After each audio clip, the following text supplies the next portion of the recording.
Good morning, everybody. Phumi's got a gorgeous cough. It's just the sexiest thing I've ever heard. Don't worry, I had that same thing the other day. I couldn't laugh without sounding like you go off. one of Macbeth's witches. So we got I've got that exact thing. A Guten Morgen from Congo Chris this morning. Guten Morgen, Herr Cliff. Guten Morgen. Yeah. Und also, Guten Morgen, Fräulein Phumi. Guten Morgen, Congo Chris. Do you still speak any German to anyone? I don't have a lot of people to speak German to. But we did a project. This is a funny thing. We did a project last year with the German Foundation. Yeah. And the financial controller. It's a German lady. That was very funny. I don't know how we got talking about like the local German community. And she was saying, I get all these invitations to all these things. And they're always looking for like people who speak German. Yeah. No, there's a desire in this country, believe it or not. I have a lot of people. I know a lot of people who speak German. So I like put her in touch. You know those facts that you just spit out, even though you're not really sure if it's true.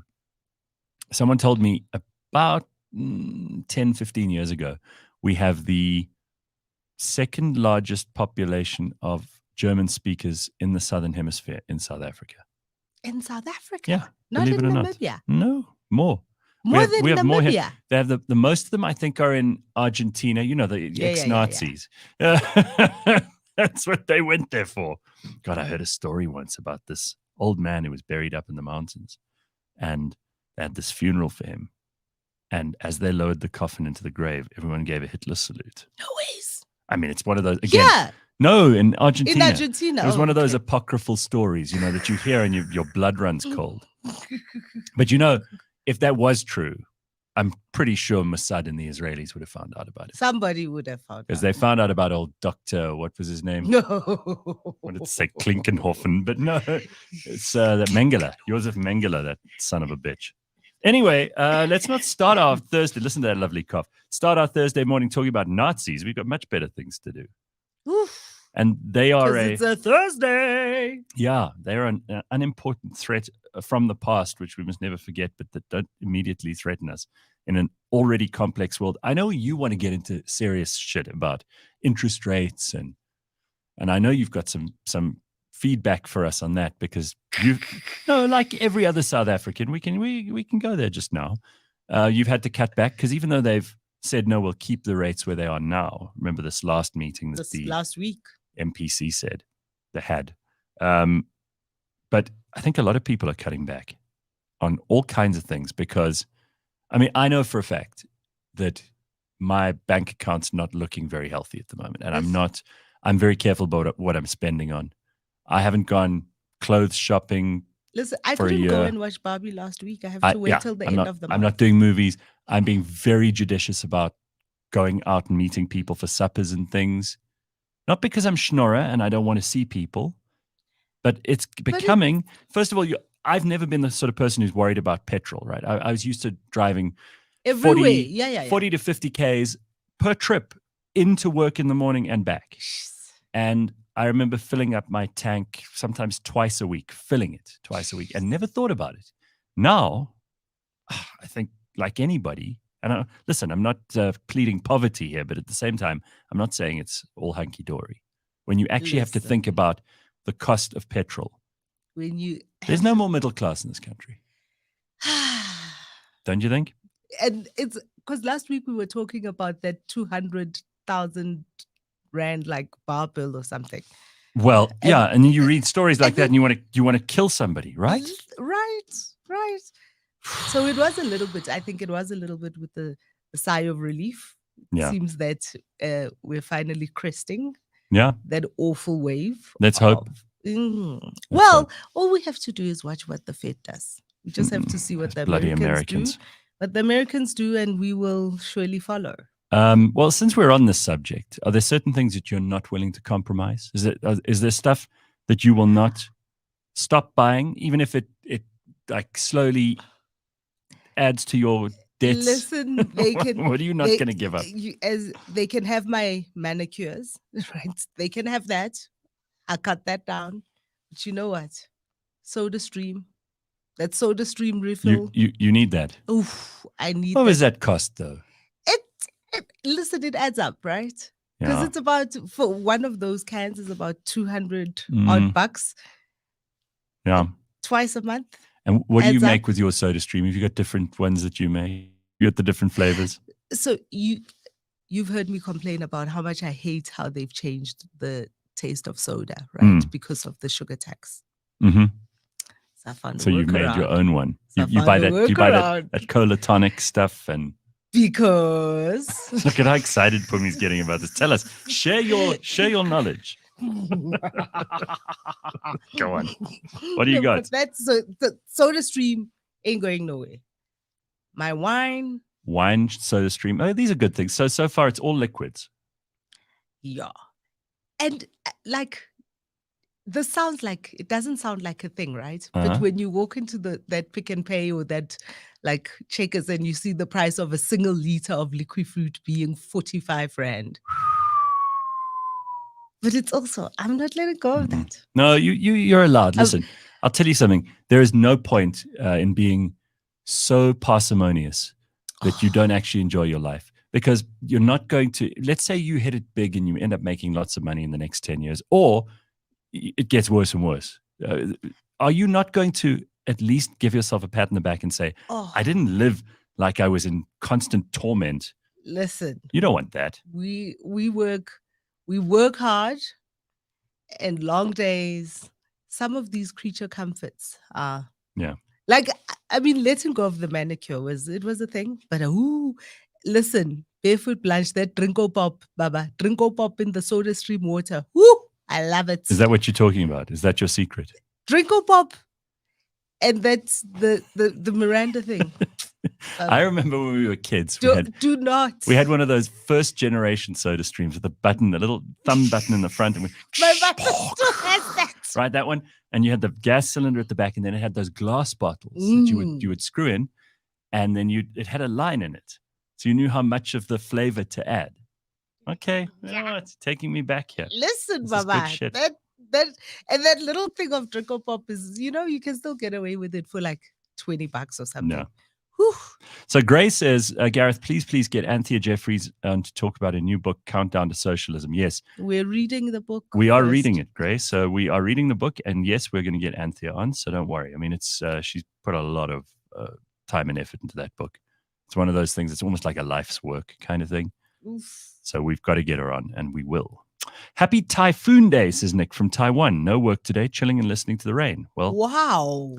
I want to know. We have typhoon days. Yeah, we didn't even get a snow day. It snowed in Joburg and we never got a snow day. Nick was on the comment section on Monday, I think, and I asked then, with China and all the stuff that's going on there, all these military exercises and the disappearance of the foreign minister. Right. All of these things which are calculated to intimidate Taiwan.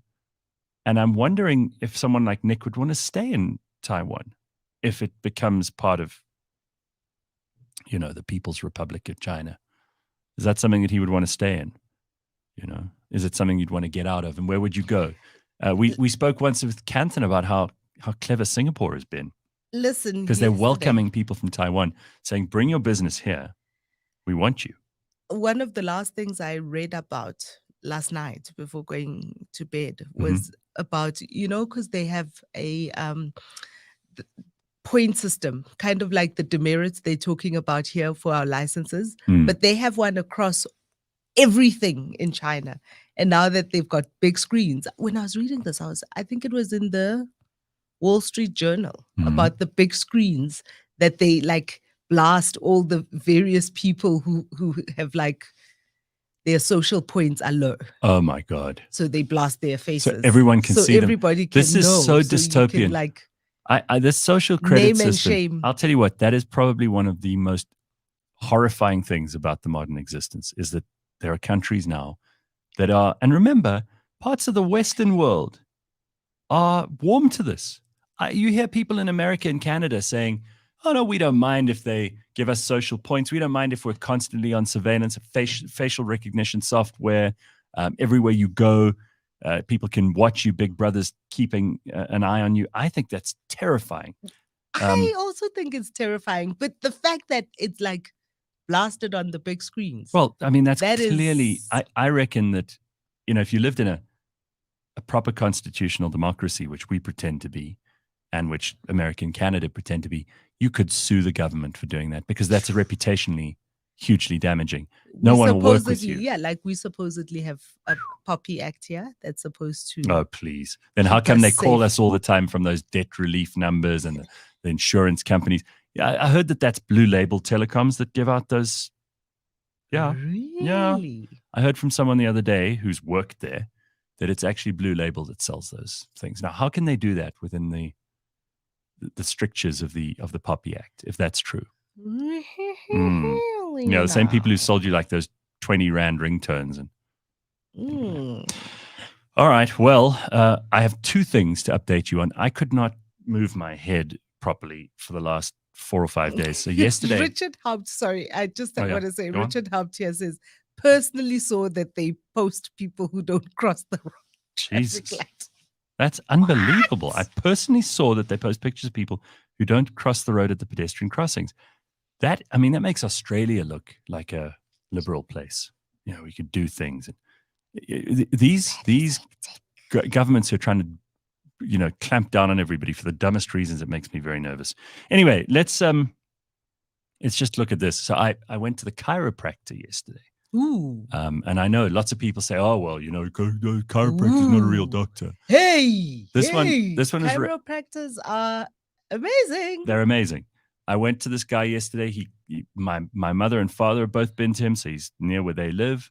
Made an appointment yesterday, got in there, click, click, click. My head went click, click, click, click when he turned it this way, click, click, click, click when it turned that way. Aligned the spine. My favorite moment is when they do that head, and then you have no idea how happy I am.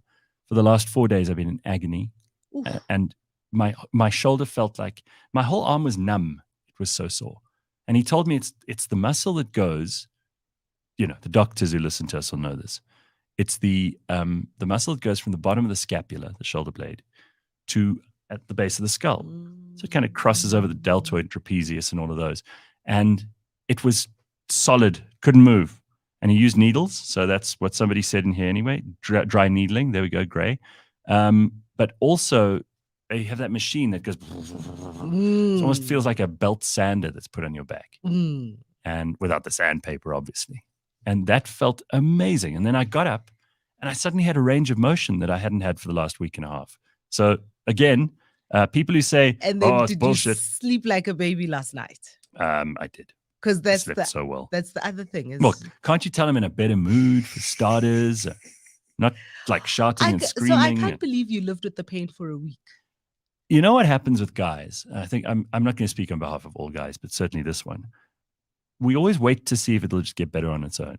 And I did maybe not the most sensible things in between, because I was going to gym and lifting very light weights just to try and stretch those muscles out. Well, apparently that's not such a good idea. I think that you could do with, a chiropractor. I think, just to keep the system aligned. I think it's not a bad idea to go for one of those once a year. So, as a person who's suffered from back pain for almost 16 years now. Lower, middle? Lower back pain. Oof, I've heard that's fucking appalling. Like, it's the worst thing. Ever since the epidural, they tell you that 1% or 1 in 1,000 people.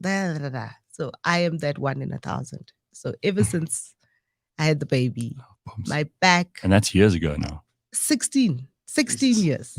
Poor you. And what a horrible thing. I had an amazing chiropractor who moved to Ireland 2 years ago. Oh, no. I cried. See, these doctors. I actually cried. These doctors who leave us and abandon us. I understand their reasons for doing that. Yeah, her husband got a job. She had to move with her husband. I did. I cried. It took me a little bit of time. She left me with somebody, but still. Yeah. Well, I was taking these muscle relaxants, and that wasn't helping at all. Yeah, I'm telling you, it's not a funny thing. Like when you're in that kind of debilitating pain, because it's just a constant reminder, you never forget. It's not like you halfway through your day and you go, oh, I forgot that my neck was sore. You can't move properly. And while you're sitting talking to people, you can feel the lumps while you're busy touching your shoulder. You know, it's horrible. Ew. I thought I was turning into Quasimodo. We must limit the amount of times I'm going to laugh. Otherwise, it's going to sound bad. All right, so here's something that you won't laugh at, but a lot of people are upset about this. I think she went totally crazy, and it was probably time, but Sinead O'Connor died at 56. You remember her? Why do you think she went crazy? She did go crazy. She did not Look go at these crazy. pictures. Tell me this isn't a woman who's in serious trouble. She did not 2002, go she looked like that. That was when I was a fan of hers. 2014, she looked like a Catholic priest. Remember, she was constantly in trouble with the Vatican. Yeah, because she was making a political statement. And then she became a Muslim, I think. Yeah.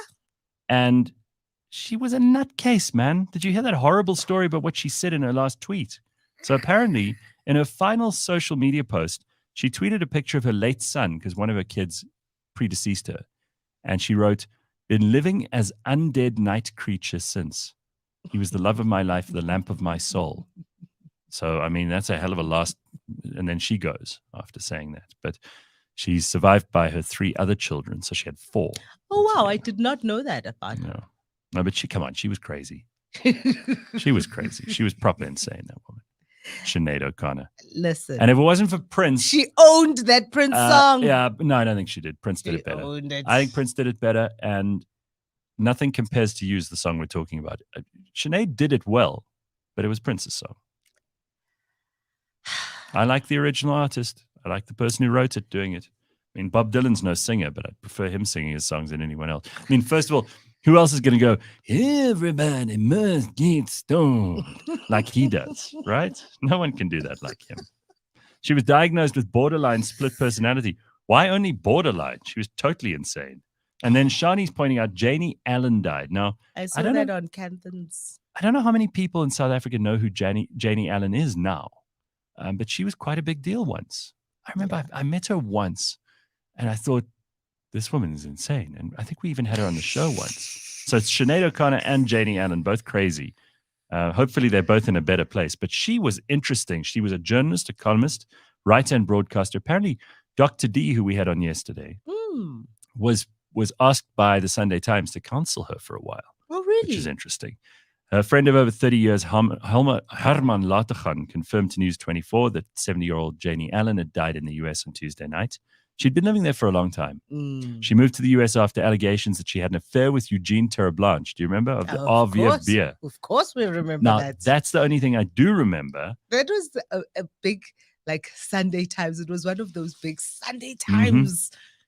Shame. She was admitted to a hospice in Philadelphia. She told the publication that conventional treatments for cancer were cruel and bizarre, chemotherapy and radiation, and they are. According to Lateghan, Allen was an adopted child and had no children or relatives in the U.S. Well, we'll give her a minute on this show because just like Sinead O'Connor, it's some people, it's time. It's their time. That's all. And I don't think everybody will know who the hell Janie Allen is, but nonetheless, someone who she was part of the South African conversation for a long time. She was 70. I didn't realize she was that old, hey?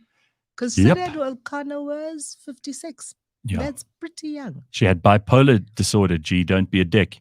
That's obviously Sinead O'Connor. Well, I'm not being a dick, but she was crazy is the same as, in this case, what you're giving the clinical definition. Don't tell me Sinead O'Connor was the most stable Mabel in the world. Chocolate fireplace. I don't know that reference.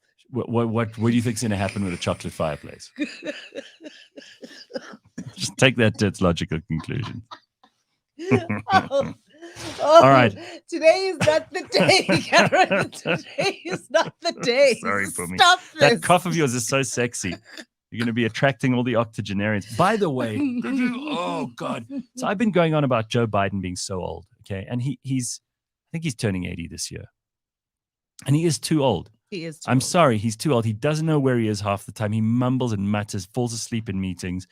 It's a disaster. He can't do an interview. They will not let him do anything longer than 15, 20 minutes with a journalist who's been prearranged. Questions have all been written down. He's prepared. And sometimes it's teleprompted. It's not even off the cuff. But the problem is he's clearly addled. There's no way he's perfectly okay. And now, I don't know if you saw yesterday, Mitch McConnell. I saw that. Did you see this? I saw that. How embarrassing. I thought he was actually having He was having a stroke. I'm telling you, he was having a stroke. I thought he was having a stroke, which was quite hectic. He stood up. And the fact that nobody... He's 81, by the way. So he's even older than Biden. Like, nobody responded to it. I thought he was having a stroke. So he was talking. I'm not going to play the clip because, first of all, I haven't loaded it. But second of all, it's not that interesting to watch. He starts talking about, I think, the Hunter Biden laptop thing or whatever it is. And he's going, well, we've got a couple of things that we've got to talk about. And then he just stops. He just stops and he stares like you can see the hamster wheel in the head is just ground to a halt. Everything stops. The eyes go like dead. And you kind of expect at that point he'll fall over or something. One of the other senators comes up to him and goes, Senator, are you okay? And he sort of, like a vegetable, he kind of moves, sort of gets pulled a little bit to the side. They take him off to his office. Okay, so I thought he was having a stroke. And I'll tell you why I thought he was having a stroke. Because earlier in the day, somebody sent me a clip of that interview that Lira did. Oh my God, yeah. She did her first interview since her stroke. Since her stroke. And she's a young woman. And a healthy one too, absolutely, right? Yeah. And I watched that interview and was dumbstruck. Because kind of, you know what I know of a stroke, right? Is kind of the one side paralysis. One side paralysis, that kind. But when she was describing what happened to her. Well, what did she say? Because I haven't seen the interview. So what she said was she was in Germany. Remember, she had a concert in Frankfurt and she'd arrived a day before the concert and she was taking in the sights and just kind of walking around so excited, hadn't been out of the country in 3 years or something like that. And then she suddenly couldn't figure out where she was. Oh, God. She travels alone. She says she enjoys traveling alone, which is something I love doing as well. And she was walking around and couldn't figure out where she was, couldn't find her bearings. And she walked into a restaurant, feeling quite, other than the fact that she was feeling disorientated, she says she was fine. She walked into this restaurant with the intention of asking them for directions to her hotel and couldn't speak. So she walked in and she couldn't speak. And she tried to get them, and they didn't know what was happening. And I can imagine they didn't know if maybe she doesn't know the language. What's going on with this lady? But she says she looked fine. And she eventually kind of got it together and saw the hotel. So she walked back to her hotel. Wow. She walked into reception and walked up to her room and thought she was going to call her partner. And then realized that she couldn't read. Yeah. She couldn't read. She initially was going to WhatsApp, I think. But then she phoned on WhatsApp, but still couldn't speak. She went to sleep. Oh, shit. You're not meant to do that, right? But she says she didn't think. She thought maybe I'm tired. Maybe she did not think she was having a stroke. Those symptoms you just described, I've had like minimal versions of those when I get really bad migraines. You can't speak, you can't read, you can't use your phone, you don't know what's going on around you. She did get through to the partner who was out here in South Africa. Yeah, her husband. He's a good guy. I know him. And he called the manager to say, I think there's something wrong. And only on the following day, when she woke up in the morning and she still couldn't speak, she couldn't text, she couldn't anything, but they'd already gotten hold of the tour of the operator and of the hotel. My God. And when they got to her room, she couldn't tell them any of these things, that she just burst into tears. And that's how they got her to the hospital. She's 44 years old. Lira. 44 years old. Very healthy, exercises. Is she back to normal now? She has, so her stroke affected her vocal ability. She's had to learn to re-speak. So even as she's doing this singing? interview, she hasn't been singing Oh yet. my God. But even when she's doing the interview, she is talking like a 3-year-old So child. what do we know from this? So Mitch McConnell's family, if they care about him at all, should get the guy out of there. Resign. You imagine a high pressure job like being the leader of the Senate, the opposition in the Senate. He's the leader of the GOP in the Senate. It's too much for an 81-year-old. Listen, I know some very, very good 80 and 90-year-olds, okay? I do, but they're the exception, not the rule. At that age, you shouldn't be doing these jobs. Really. You should be relaxing. Sure, you can still have interests and hobbies and spend still time be busy. with your grandchildren. It's just it's unacceptable that these 80-somethings are being at that forced age to work. At that age, I want to be having gin and tonic at 10 in the morning. Absolutely. I want to watch God. as much of the stuff that I want to watch. I want to read. I want to travel. I do not want to be in some kind. I want to be in an office. I don't want to be in No. I mean, Melissa says be in interviews. She watched the clip. She said he's definitely had a stroke.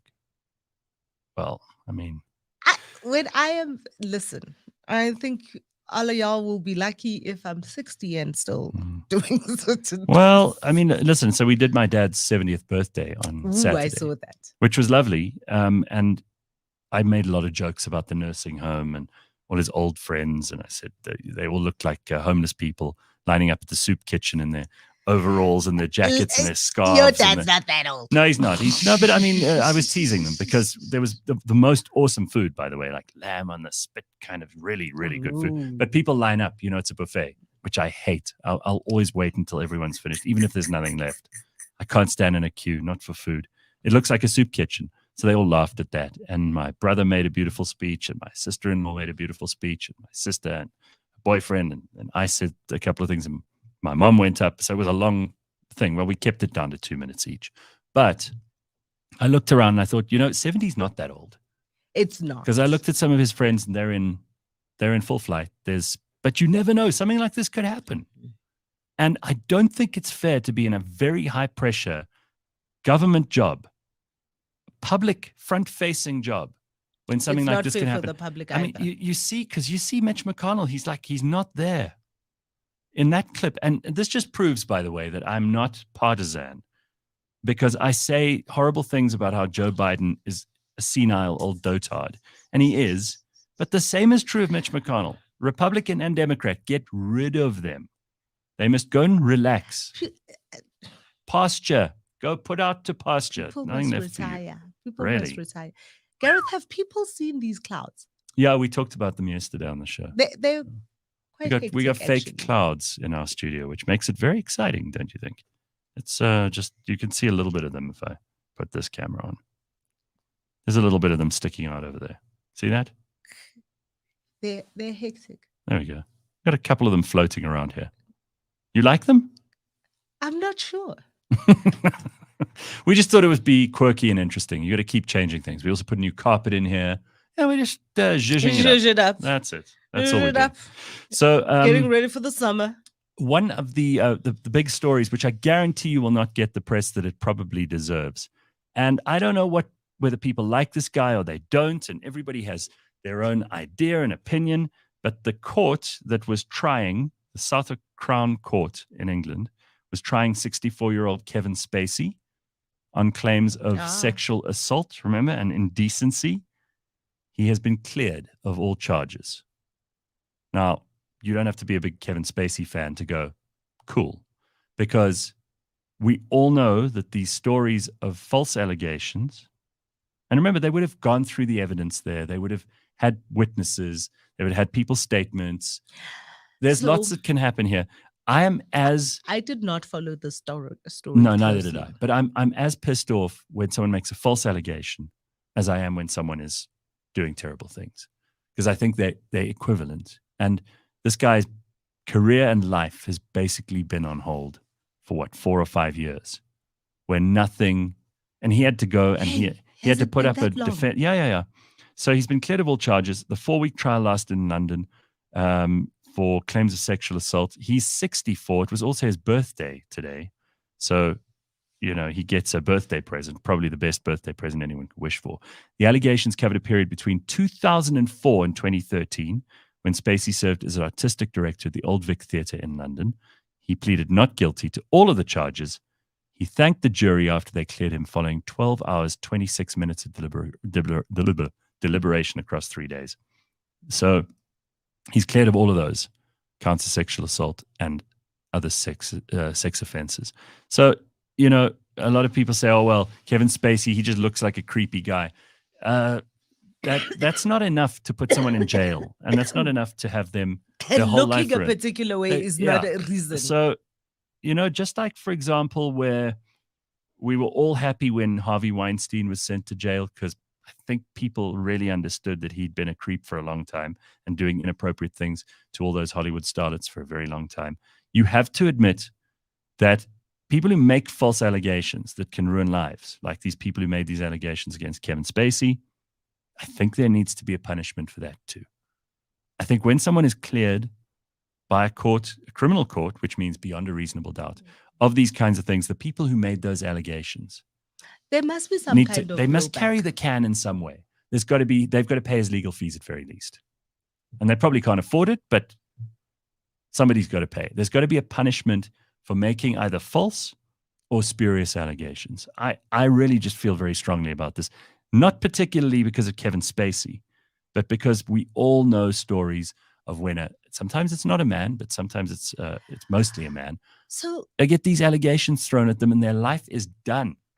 This type of, and and even with the Harvey Weinstein and any of these kinds of allegations and impropriety, there are just so many nuances to some of these things. There are many people, rape cases all the way through, and especially here in South Africa, because so much shit gets fucked up in terms of collecting the evidence, getting the right stuff, the way that the things are tried, that it's such a, I don't know how we get it right to sift through and wade through all of the gunk. I mean, we watched it with, it's always, we get to see it with the high profile cases, right? Even with, what's his name? Pirates of the Caribbean. Johnny Depp. Depp. I was just about to bring him up. Tyron does. Tyron says, same with Johnny Depp, or even that Kyle Rittenhouse guy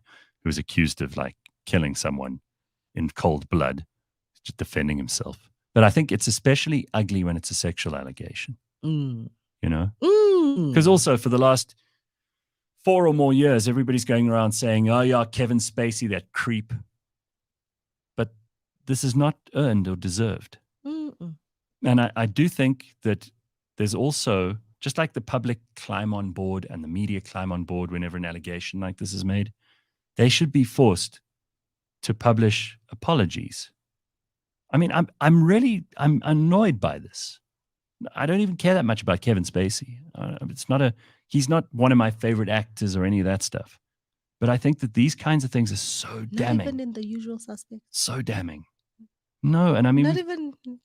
We've seen it here in South Africa. We've seen it with many people here in South Africa some of them who we know, who I can tell you, when they've been exonerated, people just pretend, oh, well, we'll just pretend that didn't happen. When they joined in on the shame bell. It is devastating. I mean, it is. Totally. Anyway, so I think there it is. Johnny Depp and his band were scheduled to perform in Budapest and Bratislava, but he was found unconscious in his hotel room after a bender. They've cancelled the tour. Yeah, but if Johnny Depp didn't have a bender every now and then, I'd be disappointed in him, wouldn't you? And that's kind of what I think I need from Johnny Depp. I want the guy to be on a bender. This is exactly why people want to see him on tour. That's why that character he played in Pirates, he didn't base that on Keith Moon of The Who or Keith Richards of Rolling Stones. It's him. That's him. He's playing himself when he gets old. Telling you. Traveling Ninja Turtle says, it's like the witch trials of today. It's so hard to defend yourself before society judges and cancels you first. Yeah, I would be curious to see whether Hollywood rehabilitates him or not, whether they give him work again. because he's certainly been one of those top tier actors. I mean, without again saying I'm no fan of his, but he's done some incredible work. Kevin Spacey. These allegations were part of the reasons why House of Cards had to end. Mm-hmm. Sure. So I don't know, but they that's a big story in the news this morning. Some other things. Mick Jagger's still working at his 80. He is, but you can be a rock star. No, you can. I just don't think you should be in public office. You know, I mean, if Mick Jagger, if they propped him up on all kinds of drugs, sent him out onto stage, and he did his little move, you know how he dances around like a lunatic, and moves like Jagger, and if he can still go, I can't get no satisfaction. Let him do it. It's almost right that a rock star should die on stage.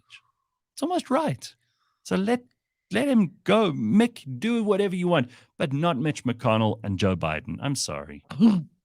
Not in public office. And it's cruel of their families. Where are the wives? Like, why don't these wives say to their husbands, listen, honey, I love you. I care about you. I want you to stop doing this. I'm leaving if you don't stop working. Really, they should.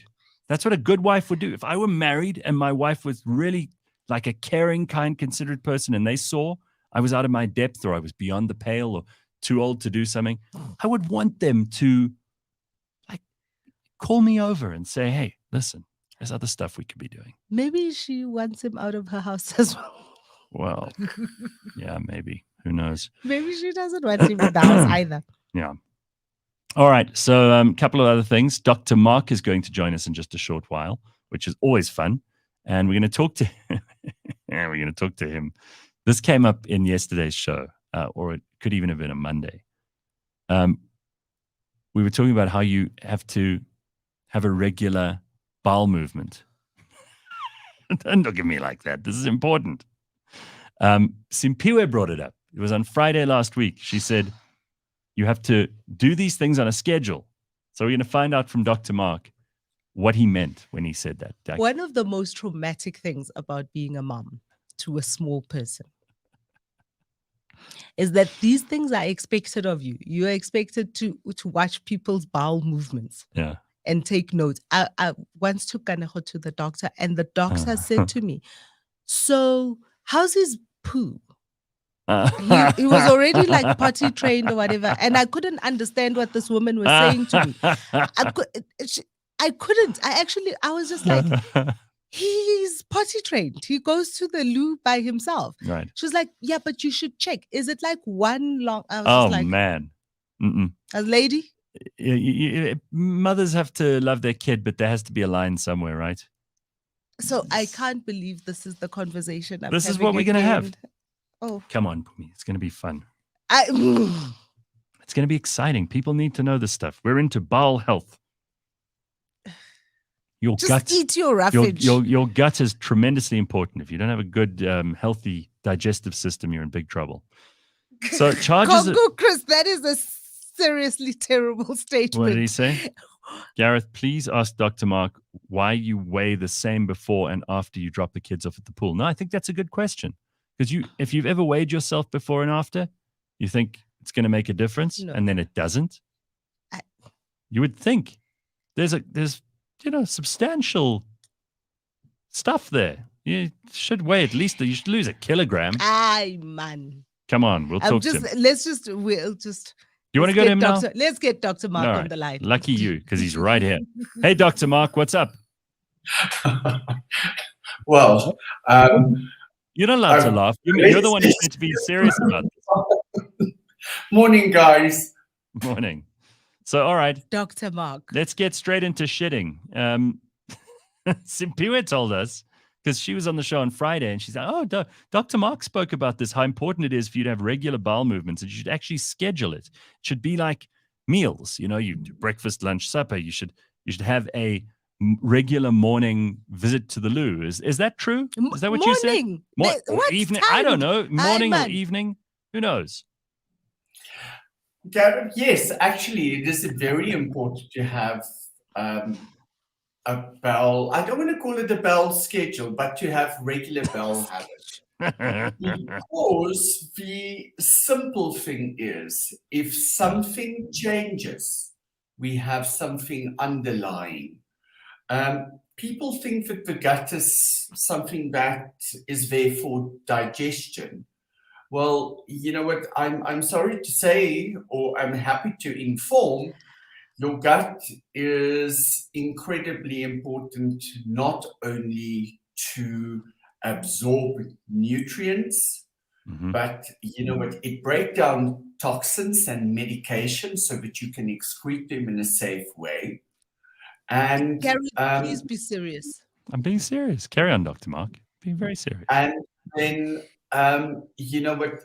70% of all the immune cells in your body sits in your gut. Really? What?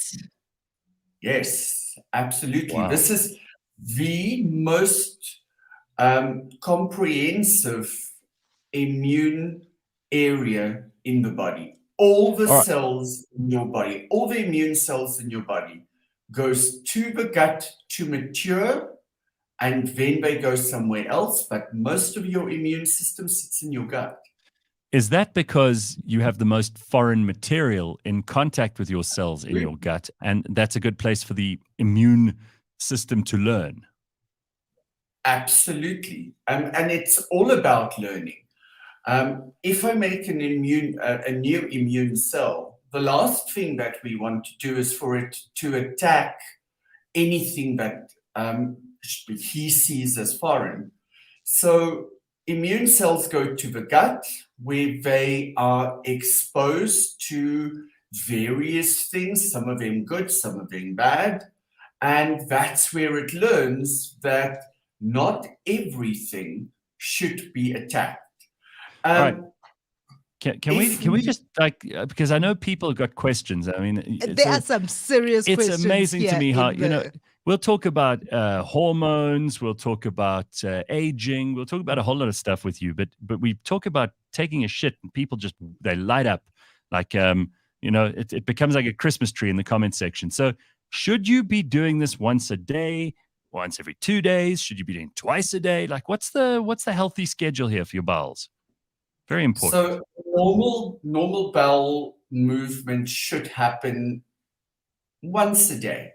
But, and there's a very big but, normal is different for everyone.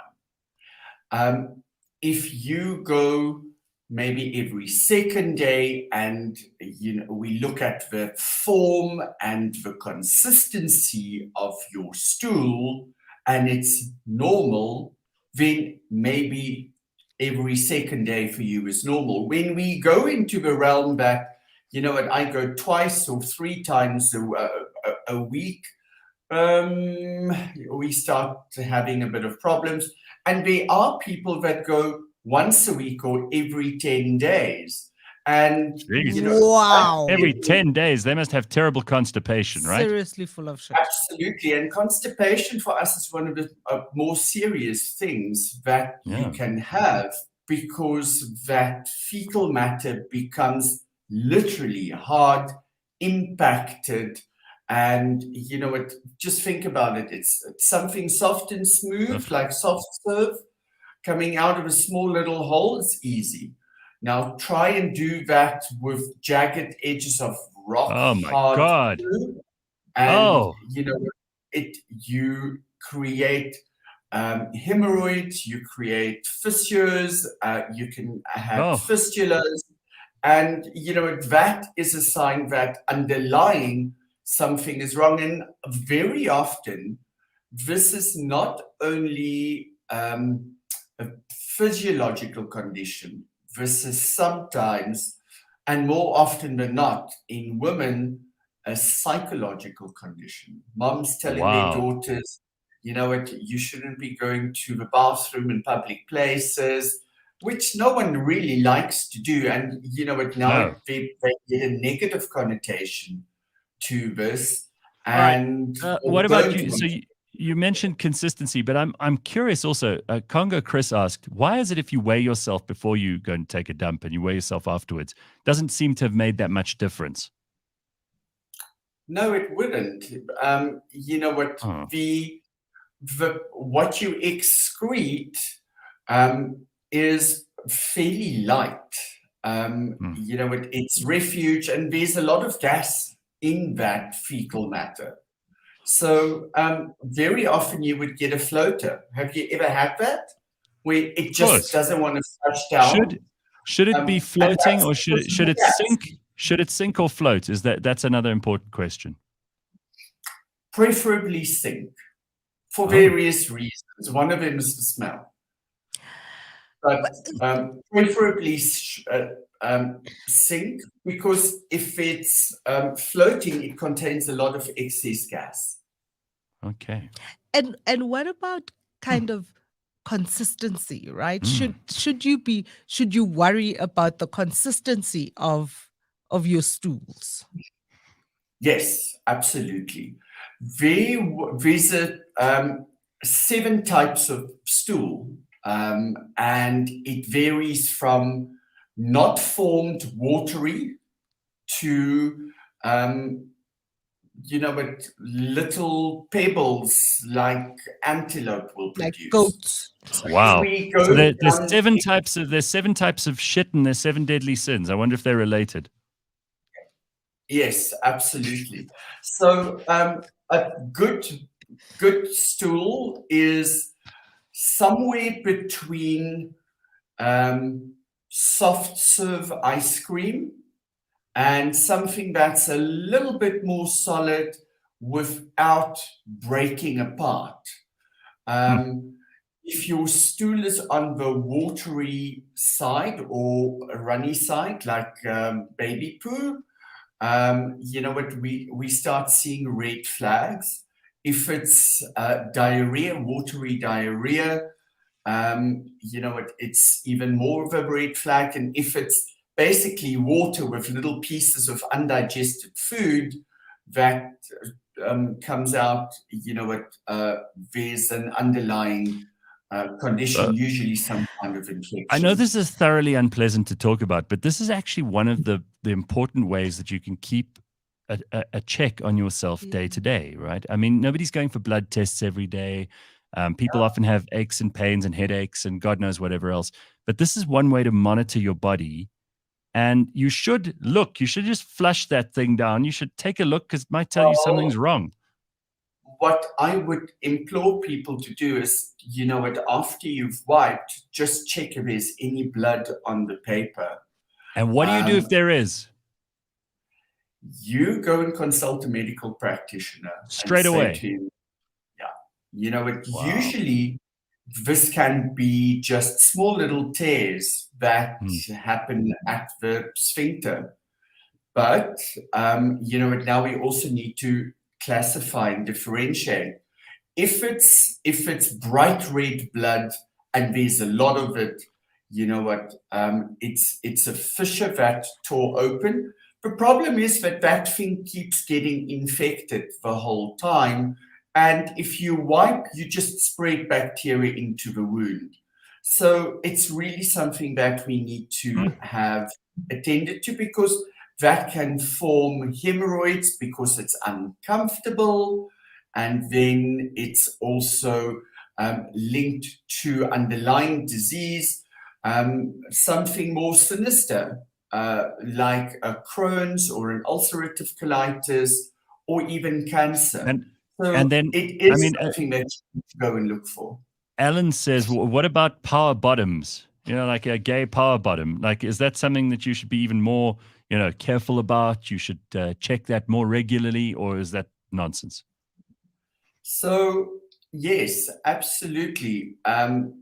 One of the most prevalent conditions and cancers in men is anal cancer. Now, I want you to know that anal cancer or anal rectal cancer is caused by human papillomavirus. It's a sexually transmitted disease. We've all heard of cervical cancer, and that girls get immunized against cervical cancer before they become sexually active. Yeah. The prevalence of anorectal cancer is far higher than that of cervical cancer. And cervical cancer is one of the most common cancers in women. So it's a very easy screening test. And if you have exposure to human papillomavirus, which everyone that has unprotected sex has, you are at risk and at great risk for anorectal cancer. So, boys, Jesus, yeah, watch that out. absolutely. If Right. you have small little bleeds, or if there's little fissures there, if it's slightly painful, and you're having anal sex, you need to go and see someone because you can have cancer. Initially, it's very easily treatable, but if you do not pay attention to it, it becomes life-threatening very quickly. But So I like Vasitsane's question, but I also want to add a second part to it. So she's asking about enemas on yourself, but we also grew up with spading little kids, right? So enemas on little kids. Is this like safe practice? You know what? A while ago, there was a big thing about colonic irrigation. But why you battle with constipation, and we can flush your gut and you'll feel better, blah blah blah. The problem with doing that is you can be introducing a new kind of micro into an area where it shouldn't be. So not only can you disturb your own microbiome by flushing it out, but you can introduce pathogens which you shouldn't be doing. yeah, I'm going to ask a simple question. We all know that there's organisms, microbes, viruses, bacteria, yeast, blah blah blah, that live in our gut. What do you guys think they weigh combined? Just the gut microbes? Weigh. Maybe up to 500 grams, a kilogram, perhaps. What is it? 2 kilograms. The Yeesh. organisms that live in your gut far outnumber the human cells in your body. We have trillions of microbes and about 400 billion cells. Wow. So those microbes make up an organ. It functions like an organ. It's responsible for the absorption of nutrients. It's responsible for giving the gut energy. It's responsible for your immune system of the gut. And something like colonic irrigation, etc., can disturb this, leading to a condition that we will be discussing later today in my show, dysbiosis. And that is where you have bacterial colonies that's supposed to be in one area of the gut that you now transport to other areas of the gut. Leave it to the gut biome to figure itself out. If you're spraying a whole lot of shit up your backside, that's not necessarily a good idea. So one last question. One last question from Sandila here. Doc, what about my form on the can? Should I just sit there or should I elevate my legs? You know, there are these squat. Yeah, these things that they're selling in America, squatty potty, where you have to put your knees are higher up than your asshole, and apparently that's very good for you. Especially for patients with a bit of constipation, put a low bench in front of your toilet. So it is that old taking a Plasi position where you sit, and instead of your being at a 90-degree angle, just lift your feet a little bit so that your knees are slightly higher. It changes the angle that the rectum connects through the pelvis, and that often helps patients with a bit of constipation. So lift. You have a little poo bench that you put in front of the toilet, and for short people, it's easy. I like this. I think this is the best way to start our Thursday morning. So who knew you would join us today? Probably some people who've joined just in time for the burning platform. And now they've got some really good shitting advice from Dr. Mark. This is great. Yeah, if I can give you advice, focus on the frequency and the regularity. If things are starting to change, something is underlying. Do you shit at the same time every day, Dr. Mark? I try to, yeah. It's part of my routine. See, Phumi, it's all in the head. You just got to decide. Do you prefer mornings or nighttime? Both. Oh, okay. Look at you, very regular. I have a condition called diverticulosis, which is where you have small little weak points in the bowel, and when pressure builds up, it actually makes it worse, and you form these little bubbles where food gets stuck and it gets inflamed or even infected. So it took me a long time to get into a routine, and it's actually not that difficult. I think this is something that you should teach small children, healthy bowel habits. And we'll talk about that during the course of my show today, Gareth. Absolutely. Make sure you join Dr. Mark today for his show, and the T Health Clinic is where you can find him. But listen to it on cliffcentral.com or wherever you get your podcasts. It's all available. Always a fascinating conversation. Doc, I mean, the people are just full of compliments for you this morning. You heard the doc. Everyone started fart plan. Sorry, but Lucas is already a little bit late. It's part of my morning routine. So there we go. All right. Off you go. We won't hold you back anymore. Thank you, Doc. Very good. Guys. See you later. Ciao. All right. There we go. Useful information, Phumi. Listen, these kinds of things. You don't like it? It's important to talk about these things and be sensible.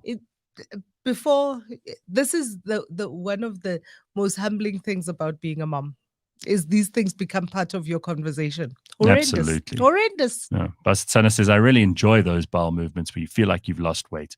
I always strive for those.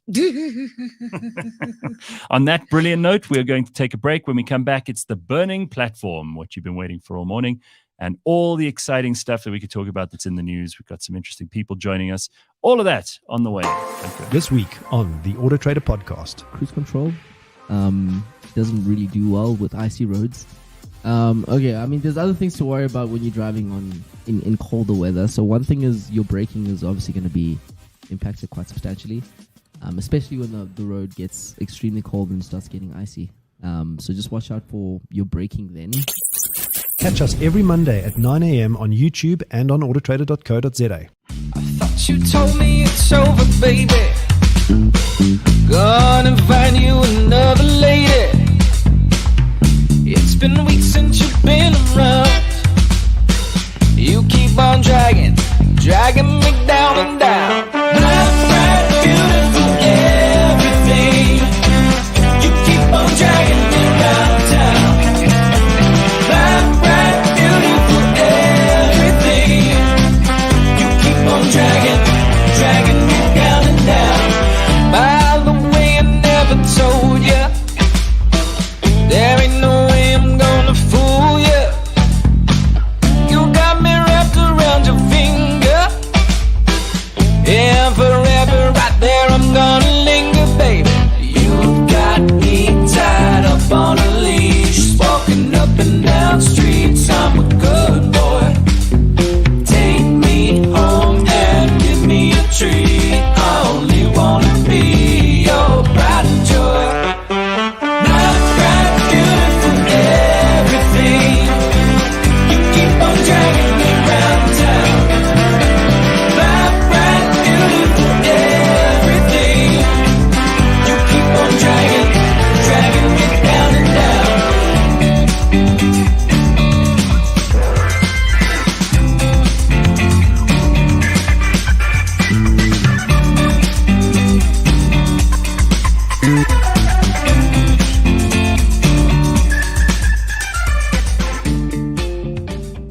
first of all, knowing what your bowel movements are, the timing, being aware of things like color, shape, all of that.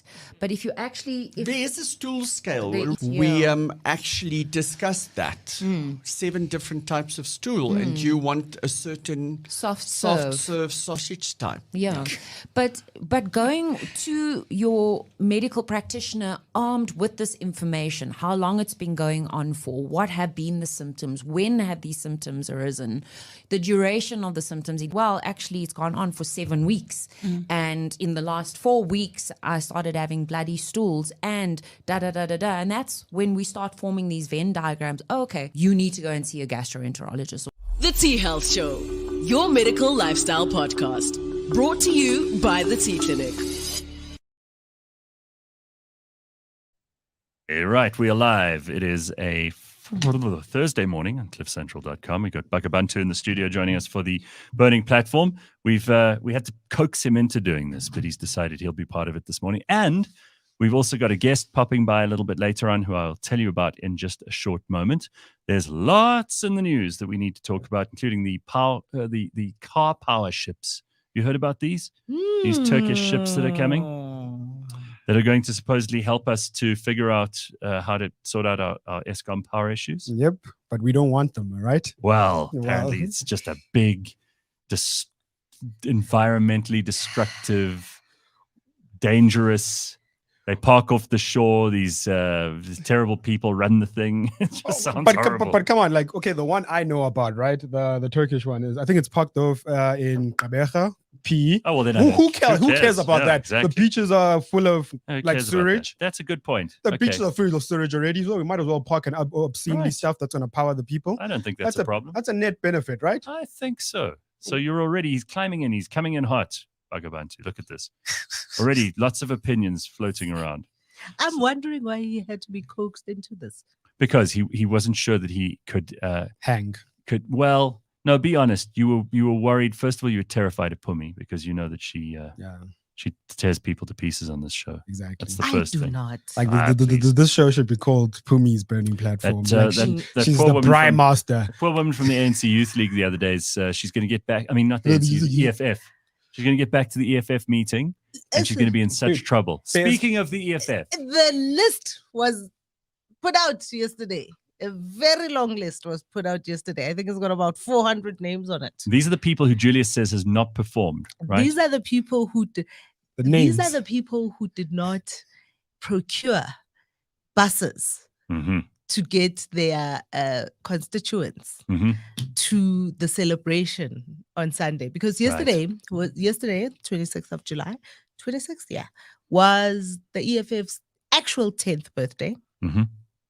They're having a big celebration on Sunday, I think, FNB Stadium. That's the one she invited us to, the VIP section. Which I mean... No, it was for the poor, Gareth, and everyone is the poor. In this country, everyone is the poor. Listen, y'all. She did say, why were we not asking about invitations to the event? Because she wanted to give us VIP tickets. Like, but everybody should be the same. I thought everyone was the poor, though. Even the cigarette tycoon is the poor. Well, yesterday this is why South African politics is so complicated, Bakh'abantu, because people talk one game, but they walk another. Thank you. So the fact that there are going to be VIP areas at a socialist party's birthday party just proves to you what George Orwell tried to teach us in Animal Farm, that some animals are more equal than others. The book ends with the sheep looked from left to right and right to left, and they could not tell the pigs from the humans. That's how Animal Farm ends. Well, you decide who the pigs and the humans are. But I'm very glad that we had the EFF on the show. And I said this at the time, and people were very angry that we were so nice to her. But we have to get these guys in here and we have to talk to them. We had some proper arguments. Right? But I think we are nice to everyone. I think so. I don't think we're horrible. No, we're nice to everyone. But I do want to talk about this, speaking about who is more equal than others.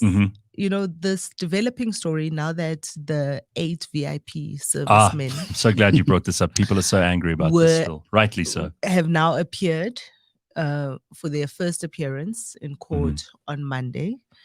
And the big revelation was that Paul Mashatile was actually He was in there. the vehicle. I called it. Because you did. You did say that. No, full credit to you, Bakh'abantu, because you did say this is bullshit. That guy was in the car. He probably told them to do it, right? Yep. And then the contortions since then, the bloody contortions. He came out to say that he was nowhere near the scene initially, and now he was there. He was in the car, and then everybody's favorite spokesperson, what is Secretary General? Oh, Fikile. Yeah. Comes out to say, actually, yes, he was there. He was in the car, but the doors were closed and the car was running. And he could see. have never possibly known what it is that was happening outside. In fact, he thought the men were taking a comfort break. Yeah, sure. Because when all your bodyguards get out of the car and in the middle of the highway, you think, oh, well, this is totally normal. This is fine. It's a comfort break. What a lot of nonsense. Do they think we're as stupid as we think they are? Yes. Oh, okay. No, never attribute to malice what can be easily explained by stupidity, right? You are right. Handlon's razor. But like, I called what's this guy's name? Paul Mashatile. He was there. He probably ordered it.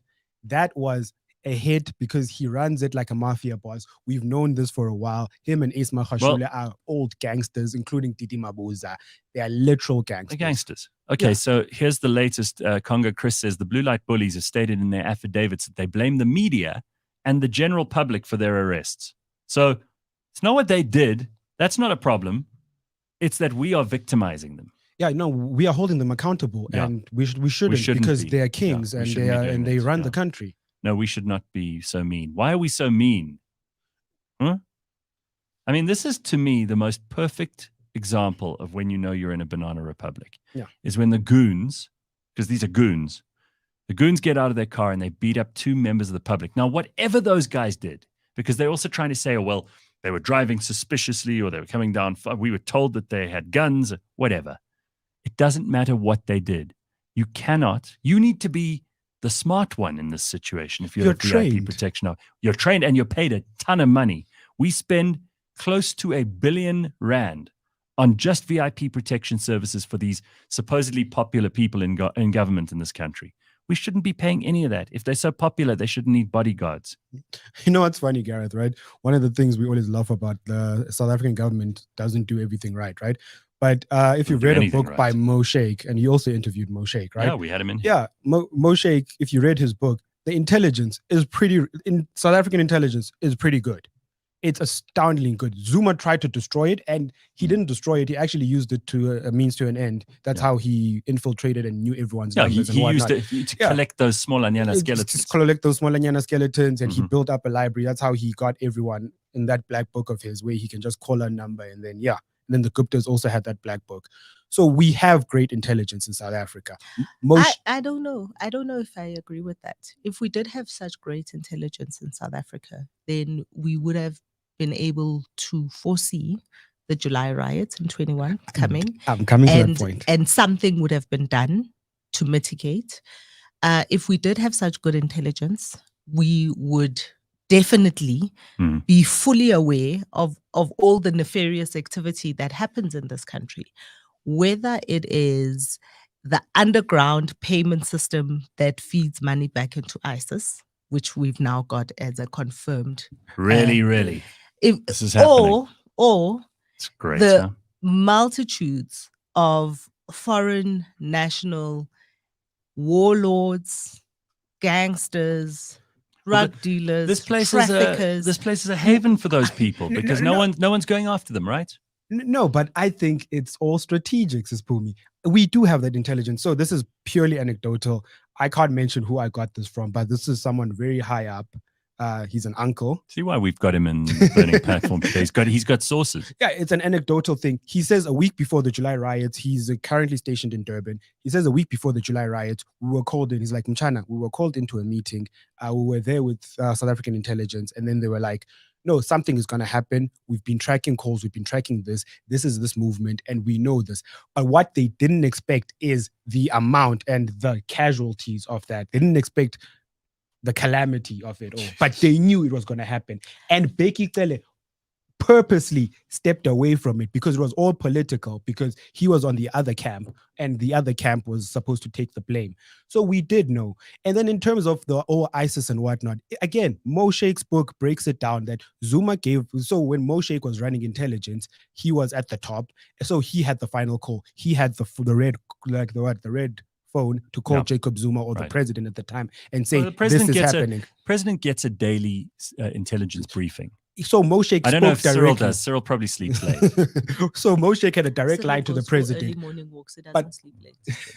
But what happened now during this time is that what Zuma did, he discredited intelligence by giving the number one, Mo Sheikh's number away. When Mo Sheikh said, I don't want to be speaking to Abdul Gupta about let's say, who's that guy who left with a bag of money from an apartment in forgot the place, man. But like, so he doesn't want to speak about intelligence stuff with random civilians. No, you can't. You shouldn't be allowed to. And then what did levels of classification. And then what did Zuma do? He went to the guy underneath, Mo Sheikh, and then he's like, I'm the president. I am telling you, give Abdul Gupta what he wants. And then that's how intelligence. Atul. Don't call him Abdul when he's been our shadow president. You should know his name by now. Atul Gupta. Former president of South Africa. Yeah. Exactly. So then Zuma proceeds to undermine our intelligence. And then that's how the Guptas got away with landing at Waterkloof and no one knew it coming. We know this stuff, says Phumi, but it's not broadcast. But that makes it worse. If you ask me, that's worse, right, Phumi? Because we know about it and yet we are powerless to resist people actually taking over the machinery of state and putting South Africa at risk. Yeah. There is nothing that I can think of that is more important for a government to maintain security inside and outside. Absolutely. Clearly, this is not something we can do. And it doesn't matter how good our intelligence services are. If nobody's listening to them, it's a waste of time. No, that's the thing. The intelligence was co-opted by Zuma to drive a certain narrative. Well, so it's also co-opted so he could figure out who his enemies were and use that information against them. That's what I'm saying. So it is good. So even Rika, to a certain point, is Phumi, like you were talking about, like how the monitoring. All right. Rika was proven unconstitutional, and Rika was literally monitoring all of us. Yeah. Okay, correct. I mean, they've probably got stuff on. So you're telling me that intelligence is not good? They've stored up a whole bunch of files on Phumi and you and I, just so that in case one day we become a problem, they can release the files. All right, and I don't care. Go ahead, guys. Release whatever you want. Put it on a big screen like in China. Go for it. Yeah. Take away my social credit score. Frankly, I'd be complimented if I was decided by this government to be an enemy of the state. Do you think that these explosions, like the one we had in Bree Street the other day, there was one in Kempton Park the very next day, there have been a couple of these things that have happened. Do you think that these are acts of wanton sabotage, or do you think that they're just unrelated coincidences? So I do think that they are unrelated coincidences. And this is how the media works, right? Is when something is top of mind and exciting. Because remember, so there was the Bree Street explosion, which by the way, they still don't know. Nobody's telling us. Nobody's saying how it happened. Nobody's telling us what it is or how it happened or why it happened. But literally the next day, there was an explosion in a house of a gas heater in Bramfisherville. That was reported on. Then Kempton Park. It's like the tavern that was drinkings and the murders. You know, we fall into the spiral. It becomes this is the fad of the week. Yeah, it's in the zeitgeist. Yeah. Gas explosions are in the zeitgeist currently. It's the fad. So this is an interesting question, and I think maybe there are a lot of people thinking about this too.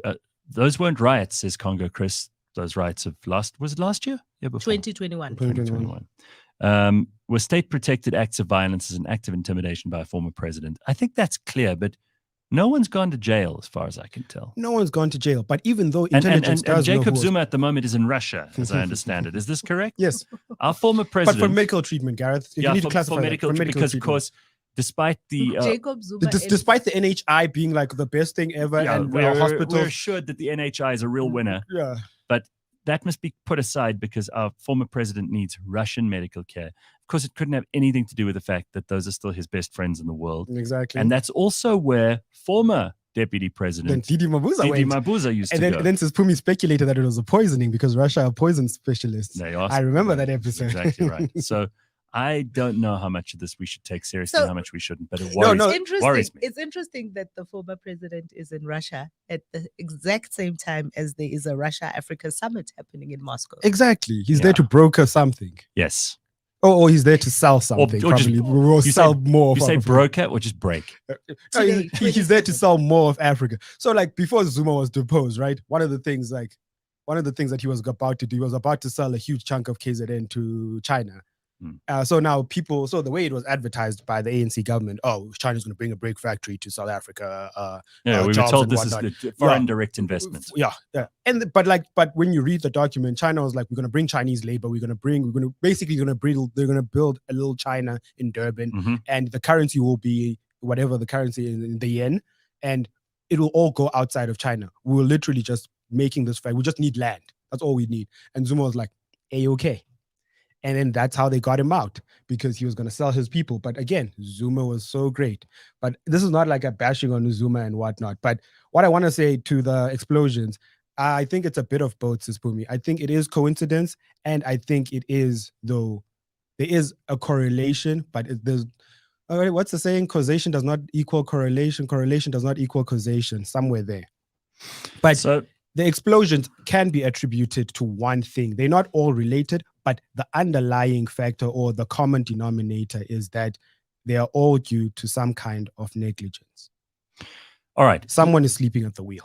I think a lot of people are asleep at the wheel, including our president, which again, he's on that morning walk. He's also, he's not on a morning walk unless he's walking in St. Petersburg, because he arrived in St. Petersburg last night. I know this isn't really related to politics, but it probably affects more people's lives than we realize. And I think more people are interested in this story than they are in Zuma in Russia, or even, the intelligence services, or any of that stuff we've discussed so far. Seven Delan has been put to... No, I try for a second to take me seriously. I've never watched Seven Delan. I don't know anything about it. I'm not a soap opera fan, but I think that South Africa has this long track record of being massively into soap operas. Our soap operas are the most watched TV shows in the country. They beat the news in every category across all LSMs. Rich people, poor people, old people, young people. South Africans generally, we're one of the most successful export markets for foreign soap operas. And when we make our own, they're even more popular. So Seven Delan, which I've never watched, had to be axed due to poor management and the ongoing financial crisis at the SABC. Now, what's sad about this is every time the government is given something to manage, and this was always a state thing. It was started by the old National Party, the South African Broadcasting Services. They would do what they were told.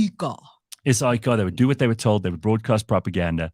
Nothing really changed. There was a brief window, and I can say this because I worked there and I never had political interference until the very end. I was allowed to interview anyone I wanted. We could talk about anything we wanted to. Obviously, as Fresh and I discussed the other day, we weren't being watched like other stations. Like, they didn't want the black people to get the wrong information. But didn't matter if middle-class blacks and middle-class whites who were listening to me and Fresh, it didn't matter if they got the wrong information, because they already had the internet and blah, blah, blah. But if you can keep the poor people who actually watch SABC TV and listen to SABC radio, if we could keep them misinformed or propagandized, we'd be fine. Even that's fallen by the wayside. The SABC is like a giant, leaky, creaky cart, where more is falling off of the cart than there is on it anymore. And we keep putting the fruit back into the cart, and we're not seeing the big hole. We don't, because South Africans, they can't collect TV licenses from us anymore, which used to be they used to try and... Like you talked about this last week, try right? and morally do you know how they make us feel bad? You know how they've been backdooring the TV license back in? They tried to hook it on Do the the right DSTV thing. No. Leave the propaganda. So after that propaganda failed, they tried to backdoor it through the DSTV subscription, because more people are subscribed to DSTV. They tried to backdoor it through what else? Like people Netflix and whatnot. Because now they have an app, SABC Plus, because they realized... The whole reason I brought up the Seven Delan thing, because we could talk about how stupid and useless the SABC are till the day ends, and we could run out of days if we actually went into the detail. I don't know who's in charge there anymore. I don't care. It's not important to me. The SABC I don't get involved in it in any way. My day-to-day existence does not have a single second dedicated to SABC television or radio anymore. But I am the exception. I understand. There's thousands, if not millions, of people. Yeah, I still tune into SABC News do? because I tune into a lot of news. Yeah. Yeah, but you're such a news nerd. This is Phumi like plugged in. It's important. It's important to know not only what they are saying, but also what other people are hearing.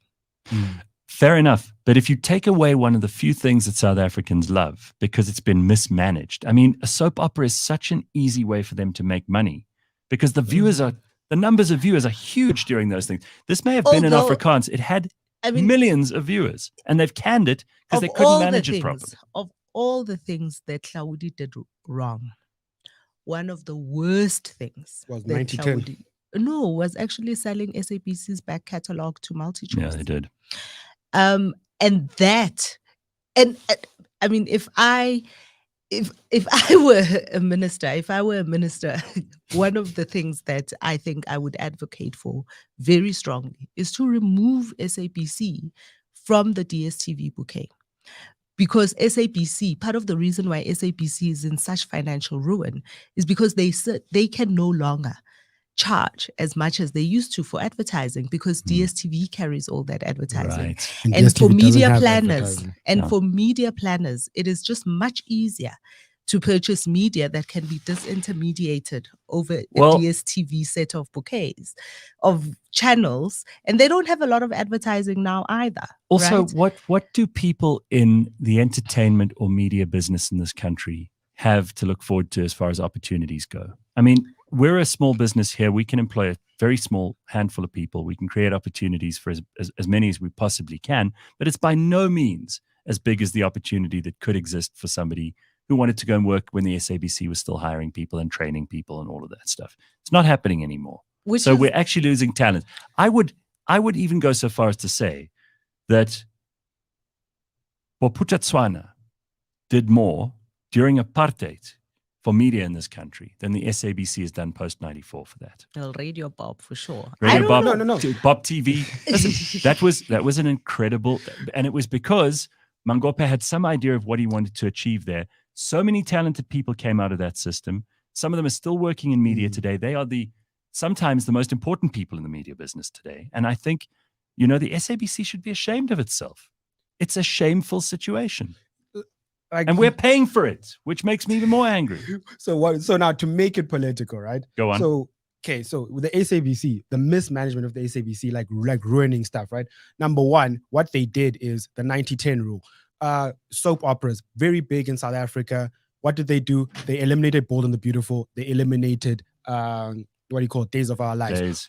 Biggest draws in South Africa, biggest eyes on SABC every day. Everyone knew, right? Right. And then the Generations thing happened. That was more of a production thing, not an SABC thing, more of a production thing. But again, should have been managed. It should have been managed well, right? So they stumbled their way through this. So then we move on to all these things that they did. They implemented the 90-10 rule, but there's no funding for this stuff. No one tunes in for this stuff. So mismanagement all goes back to political, because what did we do? We deployed political cadres like Claudia Mutswaneng, who wanted, what's the thing? That thing. Yeah.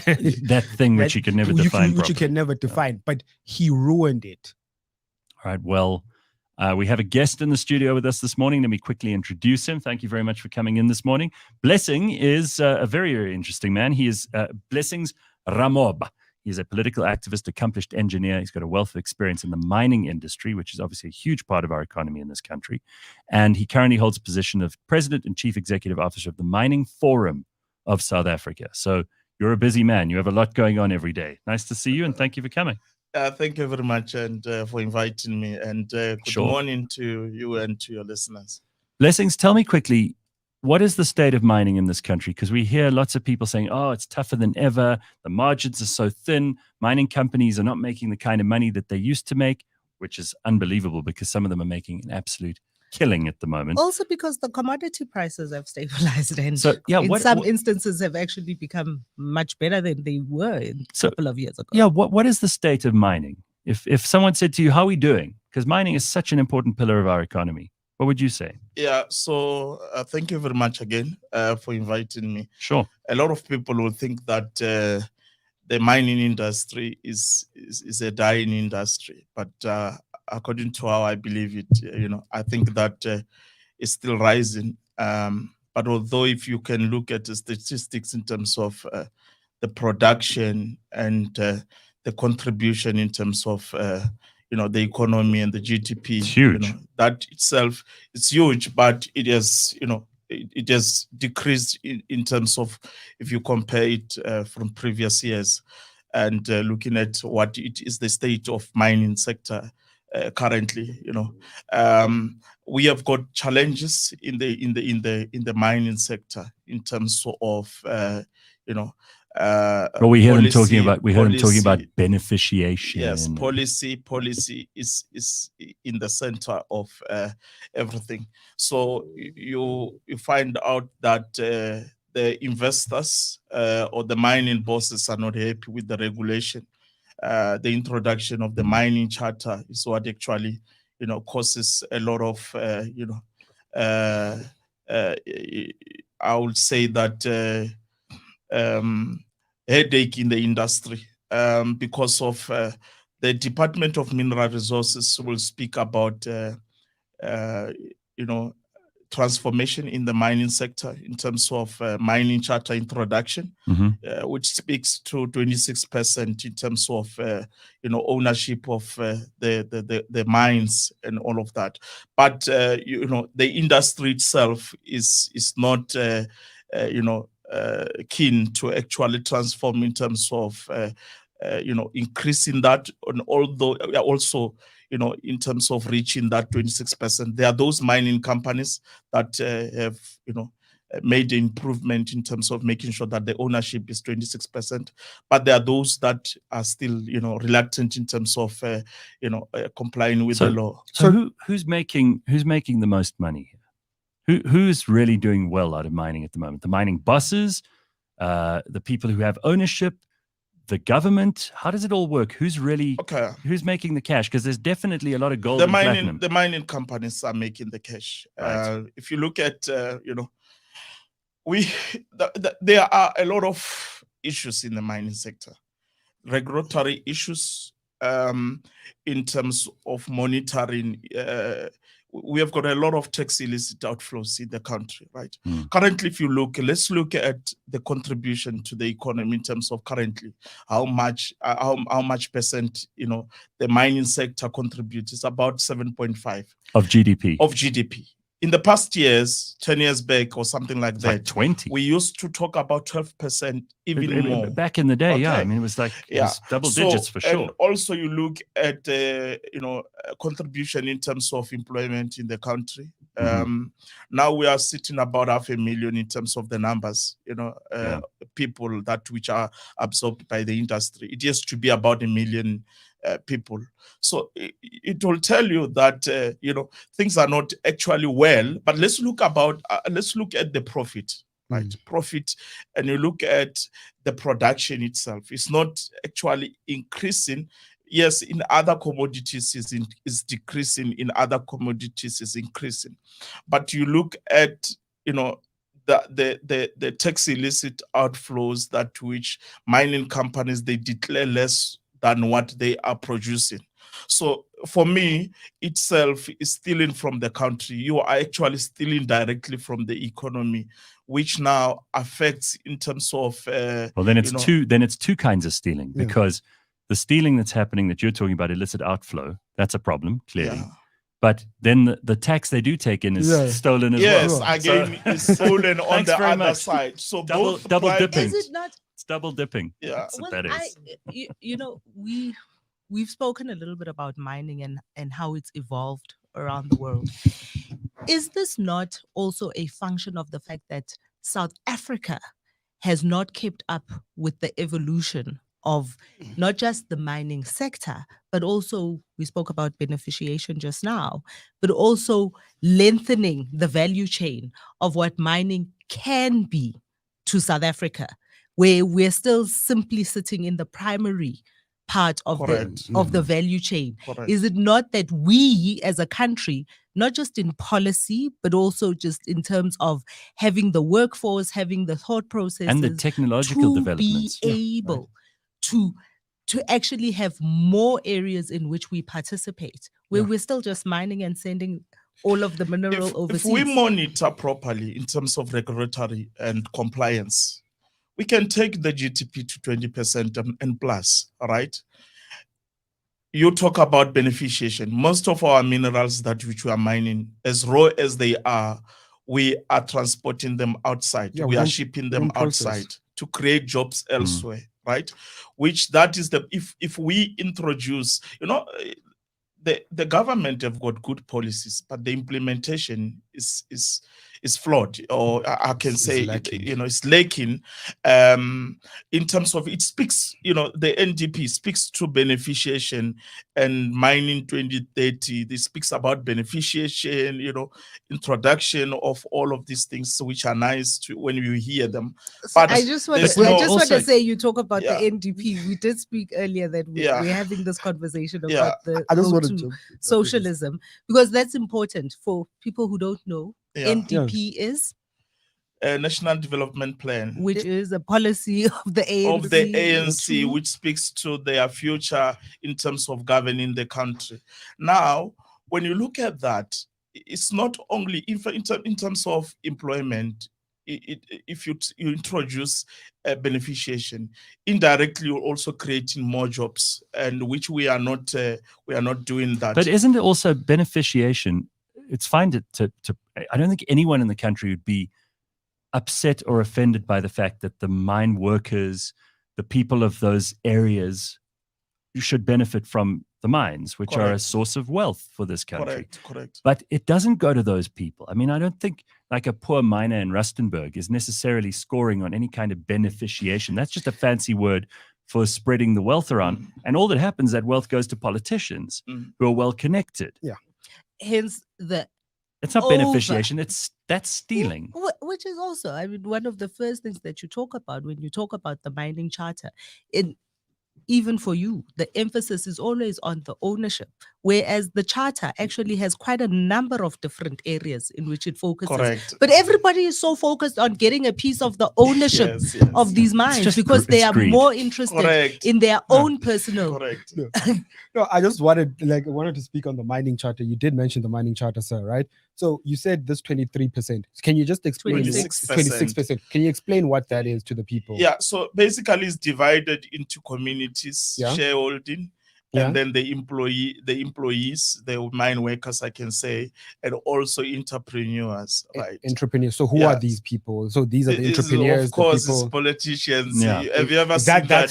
That's what I wanted you to say. I wanted to say, the well-connected. Who are these people that I... But also, why did you ask Blessings, when you and I first met all those many years ago in Yeah. Marikana, one of the biggest bones of contentions for that community was also about a fund which had been created by the mining houses in the Platinum Belt, which was under the curatorship of the then Northwest government. And all that money is currently was looted. That's why I wanted to bring up this 26%, almost $1 billion this transformation that we're leading to. Who does it really benefit? So, the mining charter is beautiful. Again, I mean, this in theory. In theory. So, like, even if we were to run with the EFF slogan, because that was one of my questions, Bennett, like with the EFF nationalizing the mines, how would that work? In your opinion? But before we even answer that, I think we've come to an important conclusion here. If, Blessings, what you're saying is that we need more execution of the regulations. In other words, the laws and the rules that we've made seem to be good, but it's going to politicians anyway and politically connected people, then why bother? Then we shouldn't be complying with those regulations because, frankly, the people who are benefiting from that are the crooks. Yeah, there are many elements of the mining charter. It speaks to beneficiation. It's one element that which we can look at. Skills development, one element that which, we can look at in terms of, empowering these graduates who are looking for, internships, That sounds nice, but we're not doing that. But we are not doing, so then it's just pie in the sky. Ownership. If you look at, you spoke about communities that these mining companies are operating. It's one of the ghost towns ever. Yeah. It's bad. If you go to mining towns or mining areas dying. where, you know, it's worse. There is poverty, there is everything. Development is not there. The road are very damaged. But, So but all this money, besides that, I mean, that shouldn't be the responsibility of the mining companies anyway. They have the responsibility, it's the responsibility of the government. government. But the mining companies, look, they haven't covered themselves in glory, and people are suspicious of them for various reasons. I just don't understand why we keep talking about how the companies, the private companies need to comply, but we're not looking at where the money goes, even if they do comply. And once we do find out where the money goes, we're like, well, actually, maybe it's better that it's stolen from there. I mean, like Zama miners, for example, who, you know, Phumi and I spoke about just last week with this Bree Street explosion, and God knows how much harder it is for those people, because some of them they died underground and we never find out about them. How much of a threat is illegal mining in this country, especially around Johannesburg? And what are the serious dangers around this? I mean, not just Leoto comes on the show often and talks to us about the kind of illegal mining activity that happens in Welkom and the economy you were speaking about, Rika, the economy, the illicit economy that that mining has in that community and how it's warped the way the community operates. Just to not pile on blessings. So like, I'm just going to add one more thing. I'm just going to add one more pile- question. I'm I'm not not piling on, I'm just but I'm adding. I'm just adding. I'm just adding to the stakeholders in this meeting. No. But like, so we saw this illicit mining. So illicit mining it is happening. That's why, to your point, that's why the GDP, like, what do you call it? You said it went from 12% to now what, 7.5. Yeah, 7.5. But now the gold production is still the same, I think. But no one is accounting. There is challenges, not the same as such, but, you know, not that much difference in terms of production. So who's regulating the regulators? Okay, who's watching the watchmen? The Department of Mineral Resources has got the responsibility to govern. Can we just in talk terms about of the fact that is looked to after look by at- Gwede Bantashe for a second? To look at compliance, right?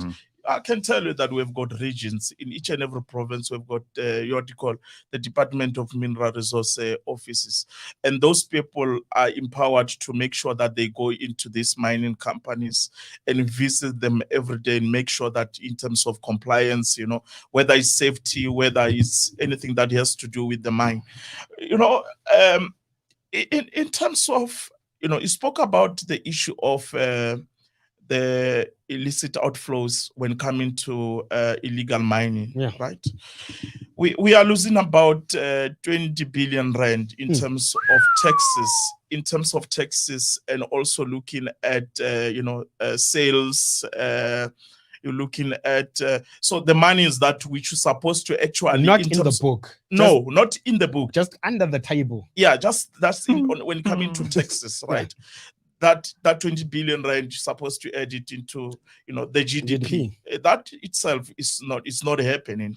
The illegal mining is doing a lot of damages, especially in the areas of Gauteng and other provinces. But I want to tell you this: illegal mining is not only happening in these abandoned mines, but it's also happening within these well-structured mining companies. I'm sure the likes of Sibanye. I saw a report that they were complaining about that. They've got also illegal miners underground. I'm a mining engineer by profession. When I was working at Goldfields and also at Sibanye, underground mining, gold mine, we experience those mine, they'll tell us about, be careful of illegal miners. This is how you do when you. I mean, you're in a tunnel and these guys can come and out you of the come dark. across them. They will take your food, underground. and they're armed. They're armed and they're very dangerous. It's actually organized crime. And this makes me think that the police have a responsibility, which they're not able to either they're not able to do it to regulate these illegal miners, or they are paid to turn a blind eye. But they're also wise now. They go to the abandoned slime dams. Slime dams is these huge mountains the slimes. Yes. So they go to those dams. They remine them. If they go to these old mine shafts which are abandoned, they go underground. and they excavate. They work in a very difficult working conditions, because there's no ventilation down there. There's just scavenging gold around. They go in for across weeks at a time. But they are very organized. There's supply for food, there's supply for transportation. They can stay underground. So if it's organized, are there kingpins? And if they're kingpins, then are those people connected to legitimate mining, or are they people who are connected to other stuff? No, it's not legitimate mining.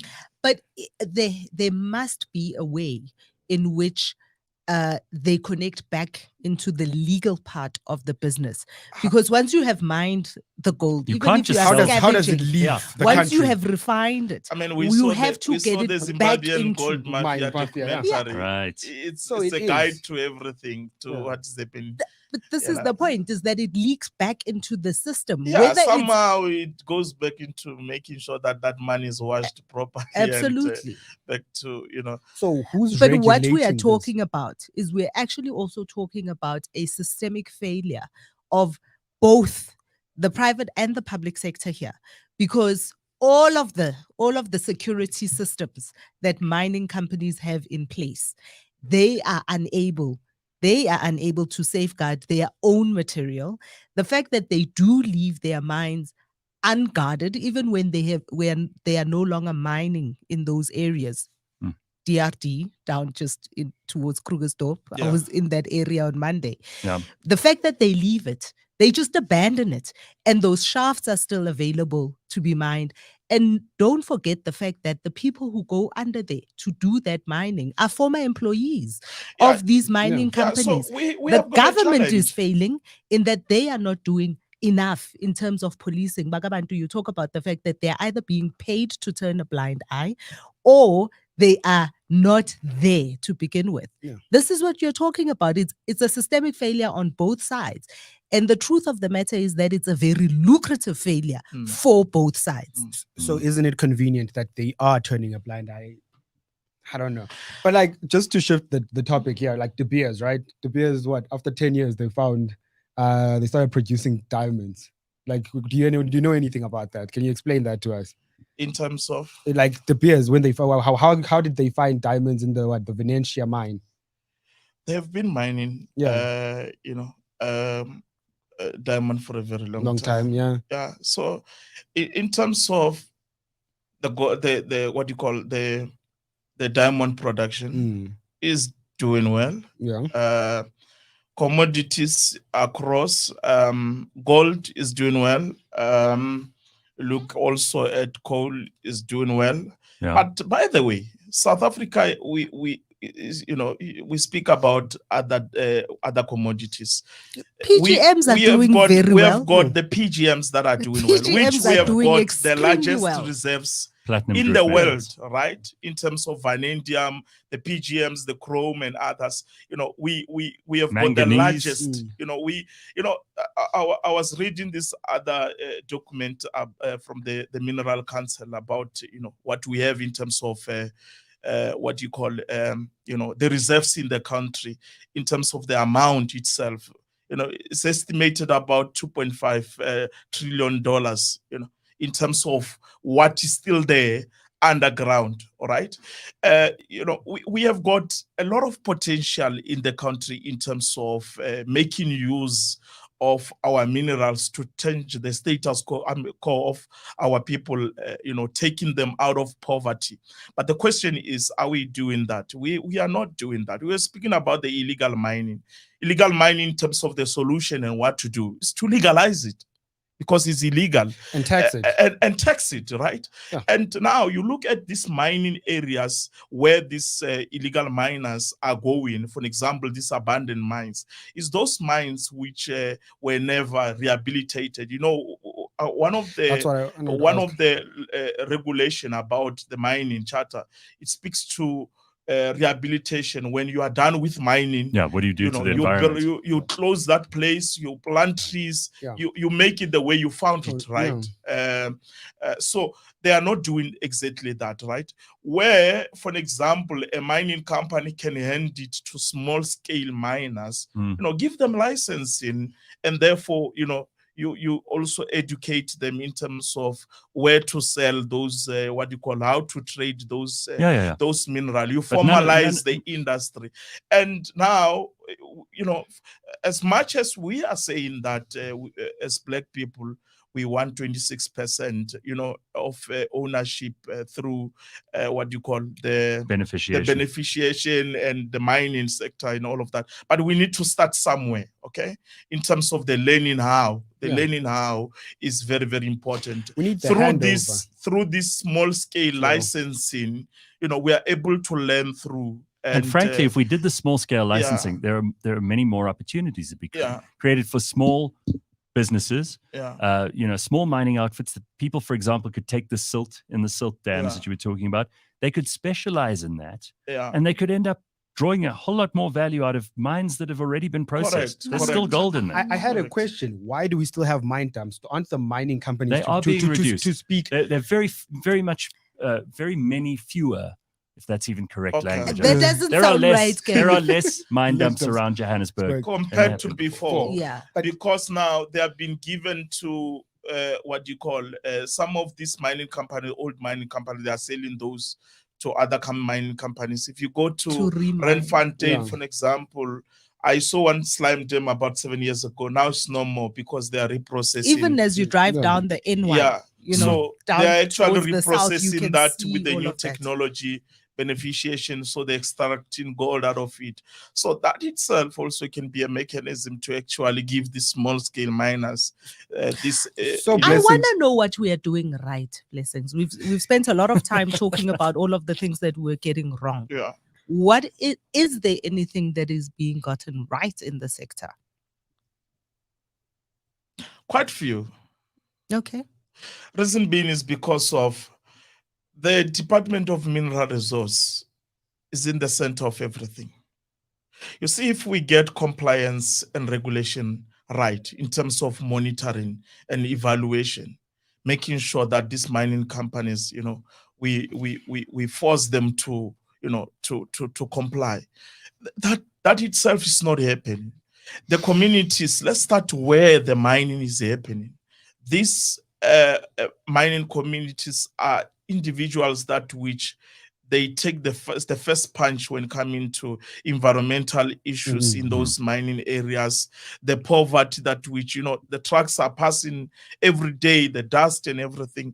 If it has to start there, right? Making sure that they comply in terms of making sure that the communities wherever they are, they benefit in terms of skills development is also very, very important. What about the unions? Because the mine workers union used to be a very powerful thing. We, of course, know that they've split up. They're now different unions representing different people. A lot of controversy around that, especially around Marikana. You remember, that was where it all came to a head. There have been improvements when coming to communication between the unions and the mining bosses. Okay, so the unions and the mining bosses are now getting along better. Yes, it's much better compared to before. But are the unions doing what they're actually there to do?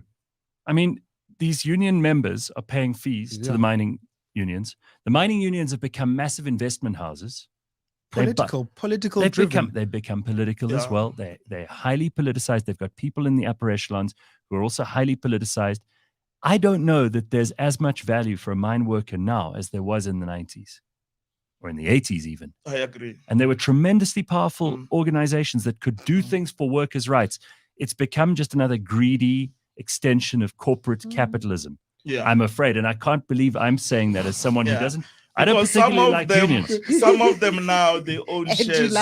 So now, I'm gonna try to bridge the point from the negative to the positive through Sis Phumi's point, right?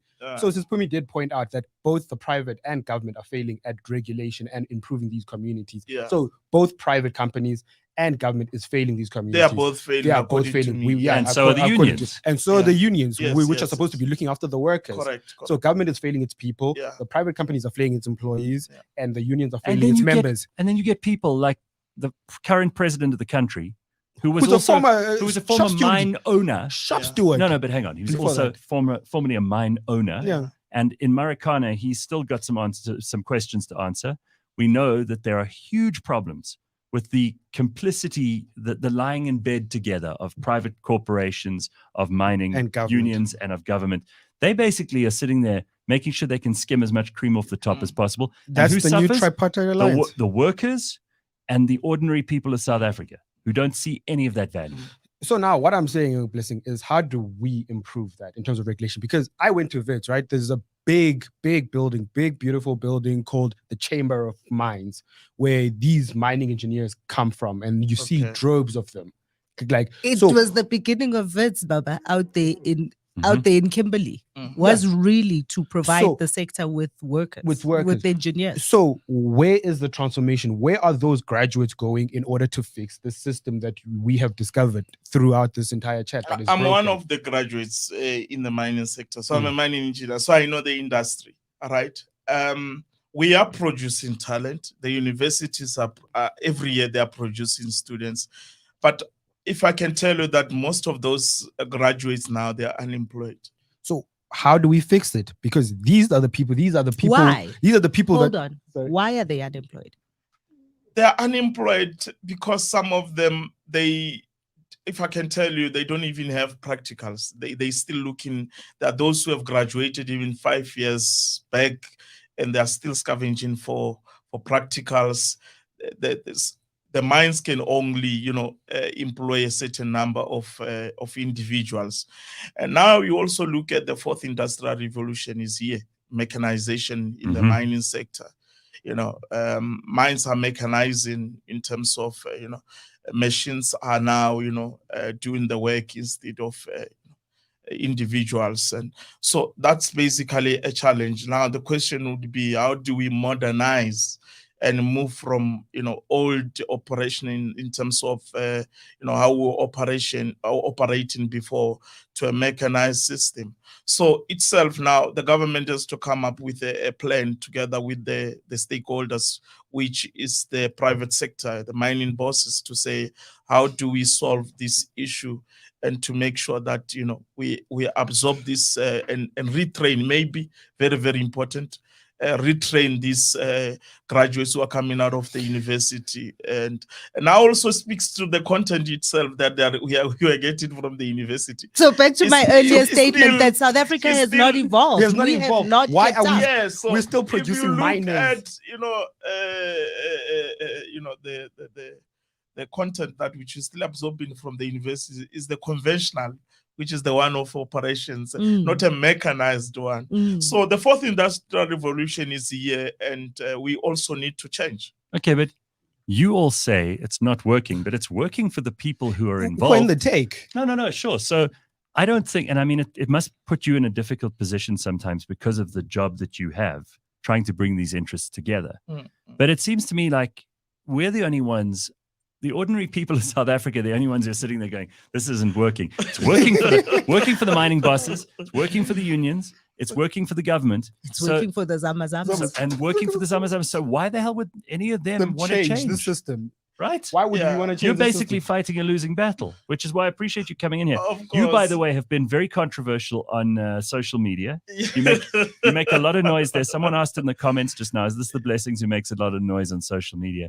Do you get any trouble for that? Do you get called in and asked to please take your foot off the gas a little bit? You're criticizing government, you're criticizing the unions, you're criticizing the mine Yes, owners. of course. There will be that one who says you're talking too much. You must keep quiet. Yeah, well, don't listen So to now, but Don't one listen of to the them. things The reason we is- wanted is- you here is because is you about talk. is about talking about issues that which you see, right?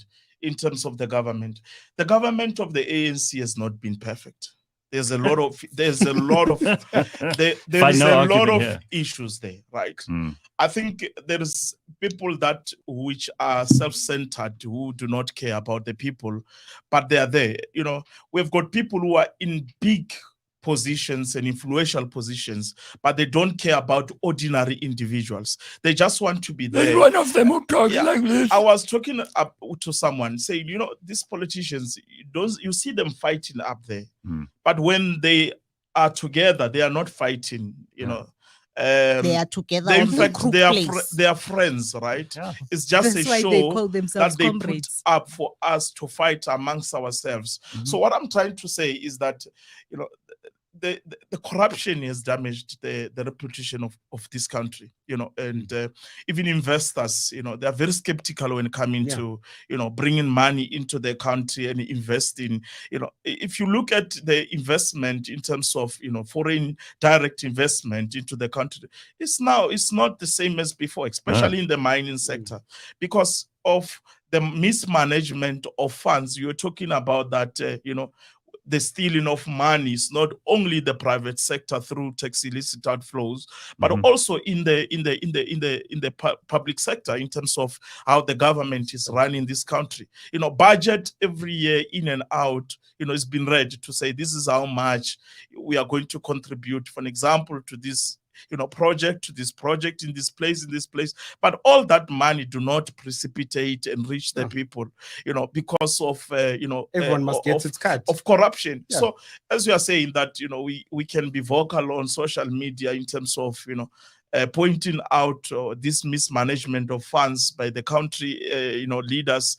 Yeah, so I think that we need to, you know, we need to do that. We need to point fingers if someone is doing wrong. It's 8 o'clock. Yeah. Let's go Bakh'abantu. You've got lots on your mind. I've got lots on my mind. So number one, this thing of politicians and cadres and comrades and all this thing needs to stop. Number one, these people are public servants. That's why we have a right to be calling them out on social media. We have a right to be picketing. We have a right to be calling them out all the time. The fact that Julius Malema wants to nationalize the mines is not working. The socialism is not working. This is proven fact. You are talking about illicit mining. Exactly. Because we have these systems. You're saying like what Julius Malema is not, what he's saying is not new. Nationalization of mines cannot work. It's not new. It's already, because even the 26% is not working. Yeah. Because of the of the corruption and whatnot. I do think we got to wrap this up, but I do want to thank you for coming in, because we wanted to focus on mining. It's a hugely important part of our economy. You've shed some light on things. Unfortunately, some of the light that we've shed on things doesn't give us a very pretty picture, but you're honest about it, which I appreciate. And you can follow Blessings on Twitter and other social media. He'll find he's very vocal about this stuff. And if you're interested in mining, you need to pay attention to all the sources, and he's a good one. But I also appreciate you wearing the yellow and black for our, you know, Cliff Central colors. I like that a lot. All right, everybody. That's all we got time for this morning, but thank you for joining us. Blessings, thank you very much for coming in. Thank you very much. Phumi, Bakh'abantu, we'll see you in a couple of days, and have an awesome Thursday, everybody. We'll see